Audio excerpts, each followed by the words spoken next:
There are countless ways Britons manage to ruin bacon before it ever reaches the plate, from how you heat the pan, to the cookware you use and how impatient you are on a busy morning. The problem is, those tiny choices completely change what happens to the bacon, and the reason this keeps happening is that most households repeat the same habits every single week, assuming that's just how bacon is supposed to be. Today, we're breaking down the 9 biggest mistakes every Briton makes when cooking bacon and explaining exactly why they happen. And if you stick with us until the very end, we'll walk you through the proper process for cooking bacon the right way, step by step. After that, you'll never look at a fry-up the same way again. Mistake 1. Starting bacon in a hot pan. For many Britons, cooking bacon begins the same way every time. A pan goes on the hob, the heat is turned up high, and the goal is speed. Once the pan feels hot enough, cold rashers come straight out of the fridge and into the pan, followed immediately by loud splattering and smoke. It feels efficient, it feels familiar, and because the bacon eventually looks cooked, most people assume it works. But this habit causes problems from the very first second. When cold bacon hits a hot pan, the fat doesn't melt gradually the way it's supposed to.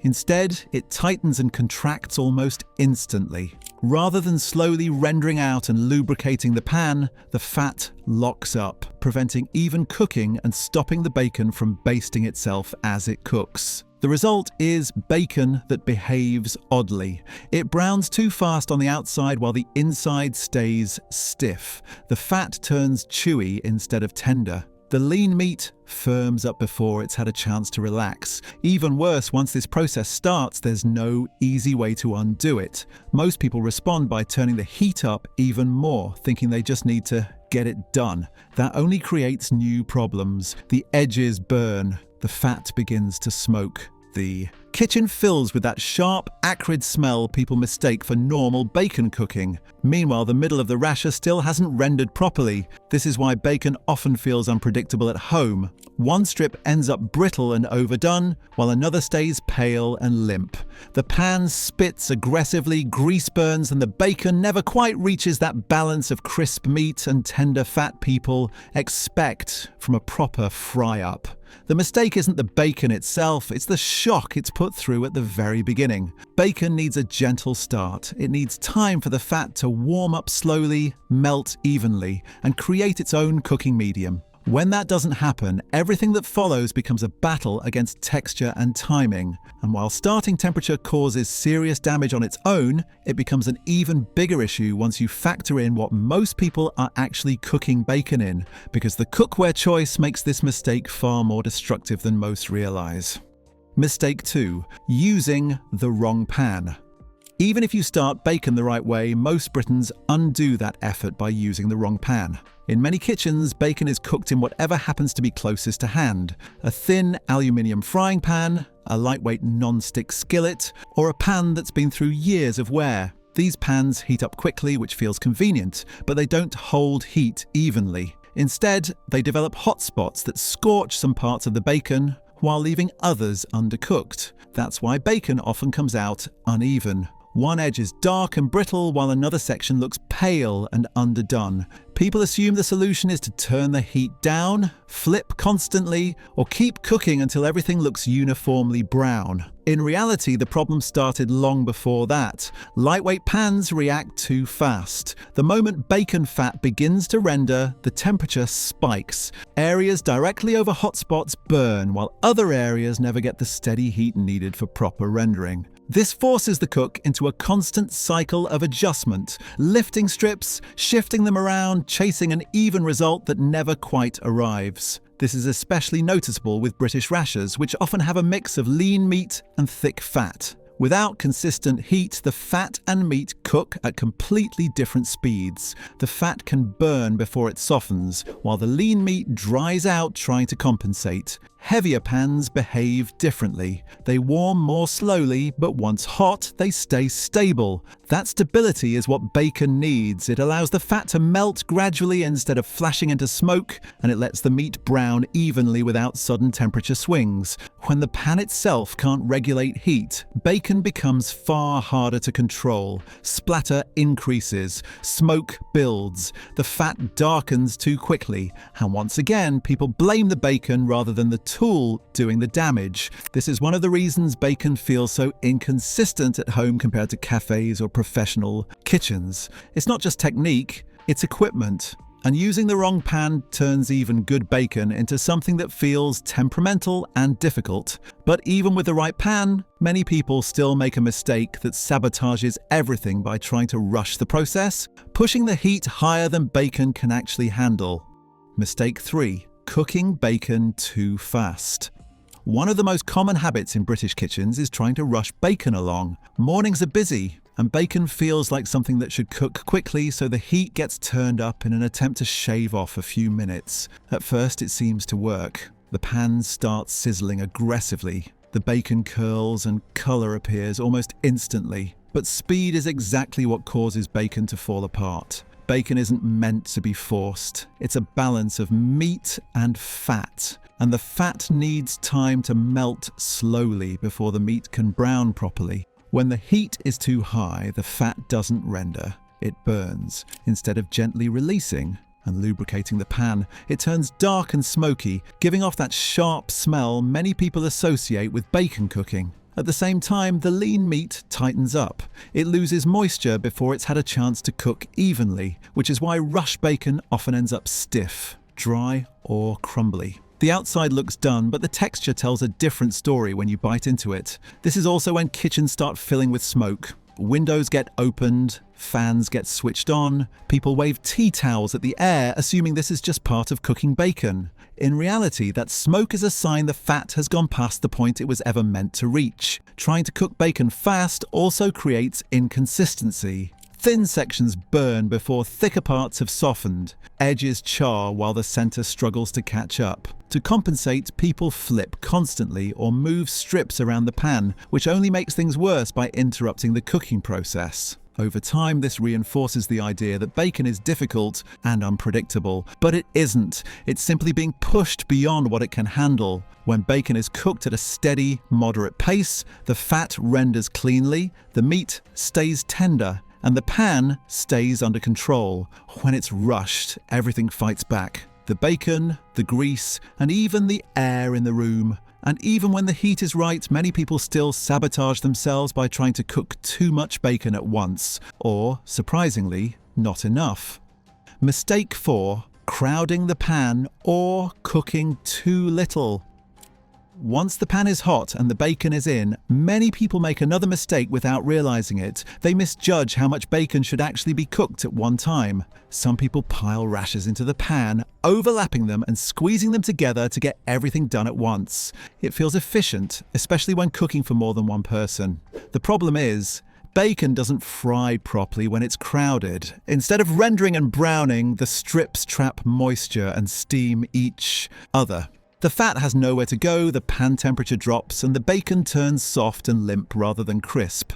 This is why crowded bacon often looks pale even after several minutes. The meat is cooking, but it's not browning. The fat isn't rendering cleanly, and no amount of flipping or pressing seems to fix it because the environment in the pan is wrong from the start. On the other end of the spectrum, some people cook just 1 or 2 rashers at a time. That sounds sensible, but it creates a different problem. With so little bacon in the pan, there isn't enough fat released quickly enough to coat the surface.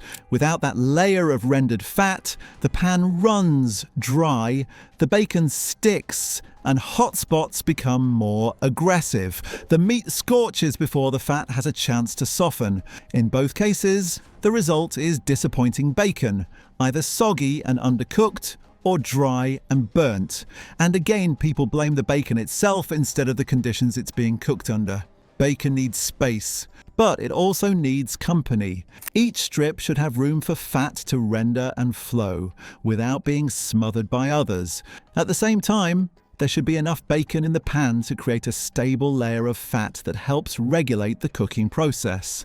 Getting this balance wrong is one of the main reasons bacon feels inconsistent from one morning to the next. The same pan, the same heat, the same bacon, yet wildly different results.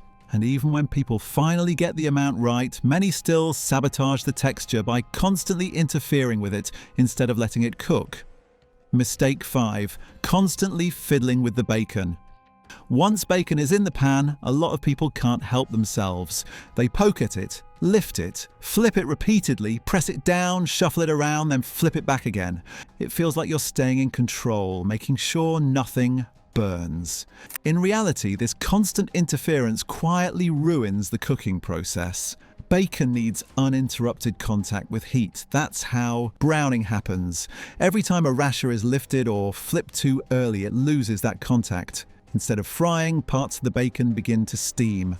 Moisture gets trapped, the surface cools down, and the fat never gets a chance to render evenly. This is why overhandled bacon often looks patchy. Some areas brown too quickly, others stay pale, and the texture never quite settles.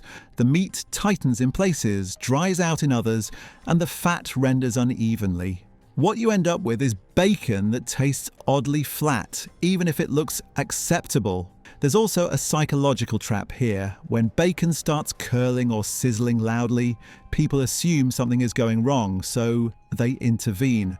But those early moments of curling and noise are normal. They settle on their own if the bacon is left alone. Constant flipping only makes the problem last longer. This habit often comes from trying to fix earlier mistakes. Heat that's too high, a pan that's too thin, or bacon that was crowded. Instead of addressing those root issues, people compensate by fiddling. Unfortunately, that just creates new problems. Properly cooked bacon doesn't need babysitting. Once it's laid down correctly, it should be allowed to cook until it naturally releases from the pan and develops colour. That patience is what creates crispness without dryness and tenderness without rubbery fat. If this is already making you rethink how you cook bacon, take a second to help the channel out. Give the video a like, subscribe if you haven't already, and let us know in the comments how you usually cook yours. It helps more than you might think, and it means we can keep breaking down everyday habits like this. Because even if you stop touching the bacon too much, there's another mistake many people make that quietly dries it out long before it ever gets crisp. Mistake 6. Ignoring the water method. For many home cooks, the idea of adding water to bacon sounds completely wrong. Bacon is supposed to fry, not simmer. So when people hear about putting water in the pan, they dismiss it immediately and stick to what they've always done. As a result, they miss out on one of the simplest ways to avoid dry, brittle, disappointing bacon. The issue with cooking bacon straight in a dry pan is timing. Bacon is a combination of lean meat and fat, and those two components don't behave the same way under heat. The lean meat reacts first. It tightens, firms up, and begins losing moisture almost immediately. The fat, on the other hand, needs time to warm through before it can properly render. When there's no buffer at the beginning, the meat often goes too far before the fat has even had a chance to do its job. Adding a small amount of water at the start changes that entire dynamic. The water acts as a temperature regulator during the most delicate phase of cooking. It prevents the pan from getting too hot too quickly, which allows the fat to warm gradually instead of seizing or burning. While the water gently heats, the bacon cooks evenly, and the meat stays relaxed instead of tightening up straight away. As the water evaporates, something important happens. The cooking naturally transitions from gentle to crisping at exactly the right moment. By the time the pan is dry, the fat has already rendered out, coating the surface and protecting the meat. That's when browning can happen properly, without the bacon becoming tough or crumbly. The difference in texture is noticeable. Bacon cooked this way stays plump. The fat turns tender rather than chewy. The meat crisps without drying out. Instead of brittle strips that shatter when you cut them, you get bacon that holds together and eats the way people expect it to. Most households never discover this method because it goes against instinct. Water feels like the enemy of frying, but in this case, it's doing the opposite. It's preventing damage at the exact stage where bacon is most vulnerable. When this step is skipped, people often end up compensating later. They turn the heat up to force browning. They cook longer to try to get crispness. That's when the fat burns, smoke fills the kitchen, and the bacon crosses the line from crisp to dry. And even when people avoid drying bacon out on the hob, many still run into trouble when they switch to what they assume is the easiest, most foolproof method of all: cooking bacon in the oven. Mistake 7. Misusing the oven. Cooking bacon in the oven is often sold as the foolproof option. No splatter, no standing over the hob. Just lay the rashers out, slide the tray in, and wait. For busy households, it sounds ideal, and that's exactly why so many people assume it's impossible to get wrong. But oven bacon goes wrong all the time. The first issue is overcomplication. Many people are told they need wire racks, foil tents, parchment paper, or elaborate setups to get good results. In reality, these extras often create more problems than they solve. Wire racks allow fat to drip away, which sounds helpful, but it also means the bacon loses the very fat it needs to stay tender. Instead of frying gently in its own rendered fat, it dries out from all sides at once. Then there's temperature. Ovens take longer to respond than pans, so when the heat is set too high, bacon can quietly overcook before anyone notices. By the time the edges look crisp, the meat has already lost too much moisture. What comes out of the oven might look evenly browned, but it eats dry and brittle. Another common mistake is not paying attention to timing. People walk away assuming the oven will handle everything. Bacon goes from underdone to overdone very quickly in a hot oven, especially once the fat has rendered. Without checking and rotating the tray, some strips end up scorched while others barely crisp. Smoke is another giveaway that something's wrong. When oven bacon fills the kitchen with smoke, it's not because bacon is messy, it's because fat is overheating and burning on the tray. That bitterness carries straight into the finished bacon. When oven bacon is done properly, it should be controlled and consistent. The fat should render slowly, the meat should crisp without drying out. But when people treat the oven as a shortcut instead of a cooking method that still requires attention, the result is often bacon that looks good but disappoints the moment you bite into it. And even when bacon is cooked evenly, many people unknowingly sabotage the texture by letting the rashers curl and lift away from the heat instead of staying in proper contact. Mistake 8. Letting bacon curl and steam. One of the most overlooked problems when cooking bacon is what happens when the rashers start to curl. Most people see it happen and accept it as unavoidable. Bacon curls, edges lift, the middle bows upward, and parts of the strip lose contact with the pan. It's treated as a nuisance rather than a warning sign. But curling changes how bacon cooks in a fundamental way. When sections of bacon lift away from the pan, they stop frying and start steaming. Instead of direct contact with heat, those raised areas are cooked by trapped moisture and rising vapor. That's why curled bacon often ends up uneven, crisp and browned in some places, pale and floppy in others. This is also why people struggle to get consistent texture. The parts touching the pan cook properly, while the raised sections lag behind.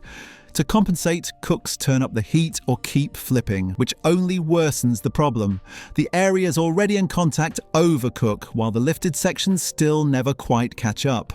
Curling happens because bacon contracts as it cooks. The fat and meat shrink at different rates, causing the strip to warp. When nothing is done to counteract that, the bacon effectively pulls itself away from the heat source. Once that happens, proper browning becomes impossible. This is where many people unknowingly accept subpar bacon as normal. They assume some chewiness, some floppiness, and some burnt spots are just part of the deal. In reality, it's the result of uneven contact, not an unavoidable flaw in the bacon itself. Keeping bacon flat allows every part of the rasher to cook the same way, at the same pace. It ensures the fat renders evenly and the meat browns instead of steaming. When bacon stays in contact with the pan, texture improves almost immediately. Ignoring curling doesn't just affect crispness, it affects flavor. Steamed bacon lacks the deep, savoury notes that come from proper browning. It tastes muted, even when it looks done. And while curling ruins texture, there's an even bigger issue many people don't think about at all. What happens to the fat once the bacon is finished cooking? Mistake 9. Destroying the bacon fat. For most people, the moment the bacon is done is the moment the fat becomes an afterthought. The rashers come out of the pan, the grease is left behind, and it's either poured straight down the sink, left to smoke in the pan, or wiped out without a second thought. It's treated like waste, something messy and inconvenient rather than something valuable. That's a mistake. Bacon fat isn't just a byproduct of cooking. It's an essential part of what makes bacon taste good in the first place. When handled properly, it protects the meat as it cooks, carries flavour, and helps regulate heat. When it's mishandled, it becomes bitter, acrid, and unpleasant. One of the biggest problems is letting the fat burn. When the heat is too high or the pan is left unattended, rendered bacon fat quickly crosses a line. It darkens, starts to smoke, and develops a harsh smell. At that point, it's no longer helping the bacon. It's actively ruining it. That burnt flavour transfers straight into the meat, leaving bacon that tastes sharp and heavy instead of rich and savoury. Another common mistake is repeatedly cooking bacon in burnt fat. People cook one batch, leave the blackened residue behind, then add more rashers, straight into the same pan. The fresh bacon absorbs those bitter compounds immediately, and no amount of careful cooking can undo it. Then there's the habit of discarding bacon fat altogether. Pouring it away not only wastes flavour, but also removes one of the most useful cooking fats in the kitchen. Bacon fat stays soft when cool, carries seasoning well, and adds depth to everything from eggs to vegetables. Treating it as rubbish is one of the reasons home-cooked bacon often tastes flat compared to cafe breakfasts. This is also where many people unknowingly create smoke-filled kitchens. Burning fat produces thick, lingering odours that cling to walls, fabrics, and the air itself. What people think is just the smell of bacon is often the smell of fat that's been pushed too far. Handled correctly, bacon fat should stay golden, clear, and fragrant. It should support the cooking process, not overpower it. When it's burned, ignored, or wasted, bacon loses one of its biggest advantages. And now that we've gone through all the ways bacon gets ruined, it's time for the part that actually fixes everything. The proper process for cooking bacon so it comes out right every time. How to properly cook bacon, the process that fixes everything. After all the mistakes we've covered, the good news is this: cooking bacon properly isn't complicated. It doesn't require special ingredients, expensive gadgets, or guesswork. It's a simple process, but each step matters, and skipping any of them is what causes most of the problems people run into. Start with the right pan. A heavier pan is best because it heats evenly and doesn't spike in temperature. Put the bacon into the pan while it's still cold, laying the rashers flat with a little space between them. Don't overlap them, but don't cook just one lonely strip either. You want enough bacon to create a steady layer of fat as it renders. Before turning on the heat, add a small splash of water to the pan, just enough to lightly cover the bottom. This step protects the meat during the early stages of cooking. Now place the pan over medium heat and let the bacon warm gradually. As the water heats, the bacon cooks gently and the fat begins to soften instead of seizing or burning. As the water evaporates, the pan will naturally transition into frying. At this point, the fat should be rendering cleanly and coating the pan. Resist the urge to turn the heat up. Let the bacon do its thing. This is where patience pays off. Once the bacon begins to brown, flip it only when necessary. Don't poke at it constantly. Don't shuffle it around. Let each side stay in contact with the pan long enough to develop colour. If the rashers start to curl, gently press them flat so all parts stay in contact with the heat. Pay attention to the fat. It should stay golden and clear, not dark and smoky. If it starts to smoke, the heat is too high. Lower it and let things settle. Properly rendered fat is what gives bacon its flavour and texture. When the bacon reaches the level of crispness you like, remove it from the pan and let it rest briefly on kitchen paper. This allows excess fat to drain without drying the meat out. At that point, the bacon should be crisp where it should be, tender where it should be, and full of flavor instead of brittle or greasy. This process isn't about perfection. It's about control. Control of heat, control of timing, control of fat. When those things are handled correctly, bacon stops feeling unpredictable and starts coming out right every time. And once you've cooked bacon this way, it becomes very hard to go back to rushing it, burning it, or accepting disappointing results as normal. If this video made you rethink how you cook bacon, or if you recognized a few habits you've been repeating for years, let us know in the comments. Everyone has their own routine, and it's always interesting to see how different households approach a classic fry-up. If you found this breakdown useful, give the video a like. It really helps more people see it. And if you enjoy this kind of everyday food deep dive, make sure to subscribe so you don't miss the next one. We've got plenty more coming that take familiar routines and explain what's really going on behind them. And if you know someone who always complains their bacon never turns out right, share this with them. It might just save their next breakfast. Thanks for watching.